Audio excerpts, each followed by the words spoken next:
في أجواء منعشة كان اليوم لقاء جمهور النجم الخلادي مع فريقه ملعب التاجوري بوجهه الجديد بعد مقابلة الملعب التونسي.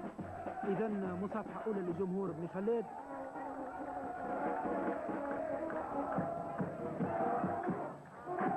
في أجواء منعشة.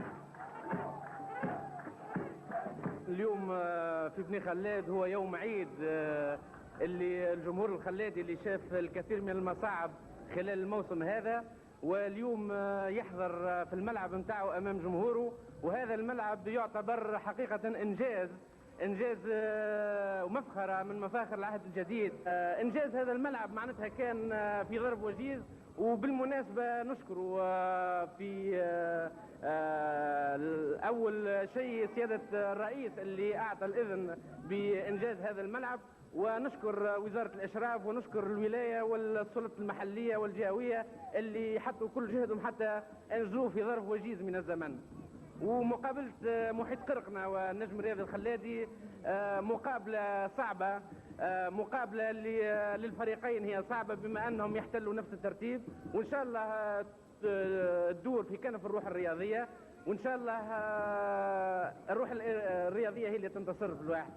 إذا اليوم كان عيد في بني خلاد مثل قال الأسعد بوجبل رئيس النجم الخلادي، وكانت مقابلة الروح الرياضية بين النجم الخلادي ومحيط قرقنة اللي جاء معاه جمهور عدده محترم من قرقنة، وكذلك كان مقابلة هامة، وهذا ما جعل ناجي جويني يشرف على كل كبيرة وصغيرة ويدير هذا اللقاء بتألق. اللقاء اللي كان مستواه متوسط لا غير نظرا لأهمية النتيجة بالنسبة للفريقين. أول محاولة لعمر بن طاهر من نادي محيط قرقنة، ثم رد فعل النجم الخلادي عن طريق الكرة الثابتة، أولا عن طريق الزيادي، ثم في المحاولة الثانية ركنية أخرى ومكرم التاجوري كورته عند الحارس عبد الجبار. ثم جي أهم فرصة للنجم الخلادي في أواخر الشوط الأول في الدقيقة 44 ومراد التومي وكورته على القائم الأيمن.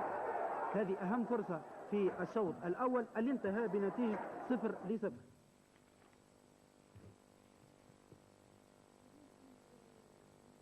هذه إذن الإعادة أمامكم،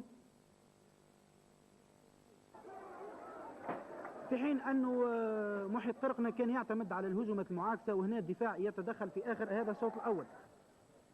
في الشوط الثاني محيط قرقنة كان أخطر عن طريق الهجمات المعاكسة بفضل تحركات بن طهر بن يونس ونادر وردة، والنجم الخلادي قام بعديد المحاولات بعد اقحام اللاعب وليد الجديدي وبن مراد، وهذا وليد الجديدي وكورته جانبيه، ثم ياتي هدف نادي محيط قرقنة اثر هالمخالفه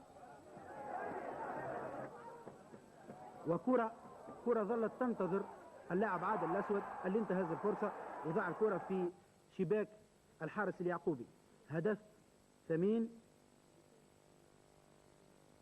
وانتصار ثمين للمحيط القرقني برغم المحاولات الأخيرة للنجم الخلادي اللي كانت خاصة عن طريق الكرة العالية. هذه فرحة جمهور قرقنة تحول بأعداد محترمة اليوم من خلاد.